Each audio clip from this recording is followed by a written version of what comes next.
Sabi ng pare, ang Katoliko raw ang totoo. Bakit ang dahi-dahing Katoliko natutulog sa bangketa? Namamatay, walang gamot. Ay yaman-yaman ng Catholic Church. Oh, di ba? Kung totoo kayo, dapat walang mapabayaan kahit isa. Sabi ng Biblia yun eh. Ingatan ninyo, huwag pabayaan ng isa sa maliliit na mga ito. Ilan ang huwag papabayaan? Isa. Hindi nga sinabing dalawa eh. Eh kayo, ay naku maniwala kayo, huwag kayo magagalit oh. Ilan ang pinababayaan ninyo? Eh ilang Katoliko ang nahihirapan? Ha? Gaano karami ang street children? Mga Katoliko yan eh. Di ba? O ngayon, talungin nyo naman sa amin, dito, walang isang miyembrong pulubi na nagpapalimo sa daan. Wala niyan. Bakit?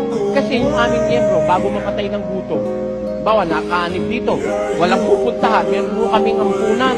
Sinasagot namin ang lahat ng pangangailangan ng isang kawawang kapatid sa Diyos.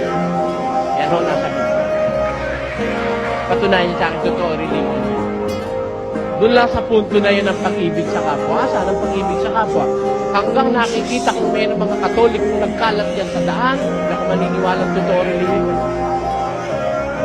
Eh doon sa ilalim meron doon inuulan ng arawang mga miyembro. Ayaw niyo papasukin.